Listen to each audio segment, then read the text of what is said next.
गणेशोत्सव पर्व पूरे महाराष्ट्र सहित शहर में भी धूमधाम से मनाया जा रहा है। घर घर और मंडलों में गणेश जी की पूजा अर्चना की जा रही है। चारों ओर गणेशोत्सव की रौनक छाई हुई है। गणेशोत्सव पर्व के चलते सभी गणेश मंडल दुष्कालग्रस्त किसानों को सहायता निधि दे, ऐसा आह्वान जिलाधिकारी डॉक्टर दीपक म्हैसेकर व जिला पुलिस अधीक्षक संदीप दीवान इनकी ओर से किया गया। इसी के मद्देनजर नरसिंहा गणेश मंडल बाबूपेट चंद्रपुर की ओर से महाराष्ट्र के दुष्कालग्रस्त किसानों को 10,000 रुपए का सहायता निधि जिलाधिकारी की ओर से दिया गया। इस वक्त जिलाधिकारी डॉक्टर दीपक म्हैसेकर, जिला पुलिस अधीक्षक संदीप दीवान व मंडल के सभी सदस्य गणों की मौजूदगी रही। जिलाधिकारी डॉक्टर दीपक म्हैसेकर ने दुष्कालग्रस्त मुख्यमंत्री सहायता निधि के लिए सभी मंडल योगदान दे, ऐसा आह्वान किया है। साथ ही गणेश विसर्जन दौरान ध्वनि प्रदूषण न हो, शराबबंदी के तहत शराबबंदी के कायदे का पालन कर गणेश विसर्जन शांतता व उत्साहपूर्वक संपन्न हो, ऐसी आशा व्यक्त करते हुए जानकारी दी।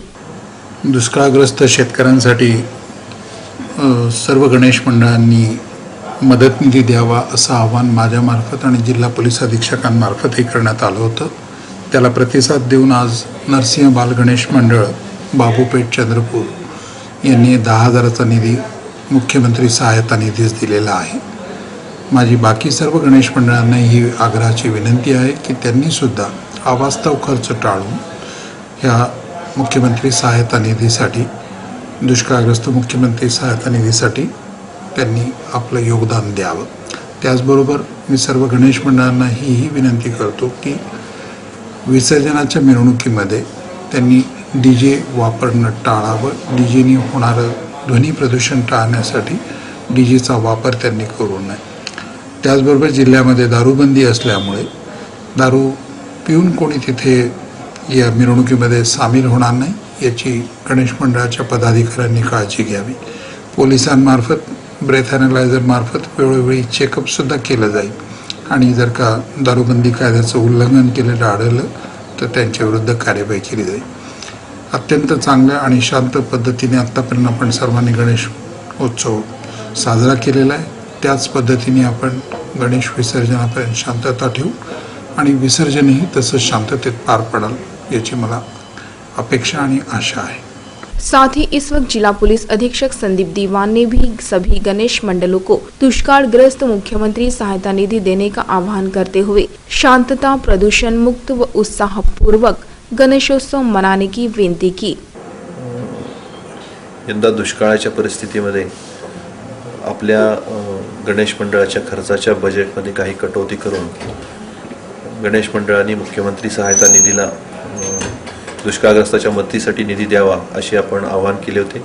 त्याला अनुसरून आज एका गणेश मंडळानं 10,000 रुपये दिलेले आहेत। माझी इतर सर्व मंडळांना सुद्धा अशाच प्रकारे मदत दुष्काळग्रस्तासाठी देण्याचं मी या निमित्तानं आवाहन करतो। त्याचप्रमाणे गणेशोत्सव जसा आपला शांततेत आणि कायद्याचं पालन करून सुरू आहे असा सुरू राहावा।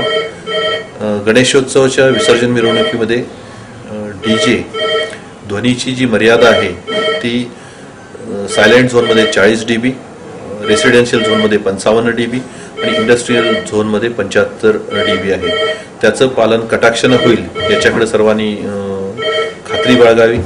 ध्वनी प्रदूषण करणाऱ्या किंवा या मर्यादेचं उल्लंघन करणाऱ्यांवरती पोलीस विभागाकडून कारवाई करण्यात येईल। त्याचप्रमाणे दारूबंदीच्या बाबतीत ब्रेथ ॲनालायझरचा वापर पोलीस विभागाकडून होणार आहे।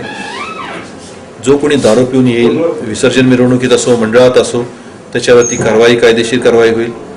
तेव्हा विसर्जन मिरवणुकीत सर्व मंडळांनी याची दक्षता घ्यावी की दारू पिऊन आपला कुठलाही सदस्य मंडळाच्या कार्यक्रमामध्ये राहणार नाही।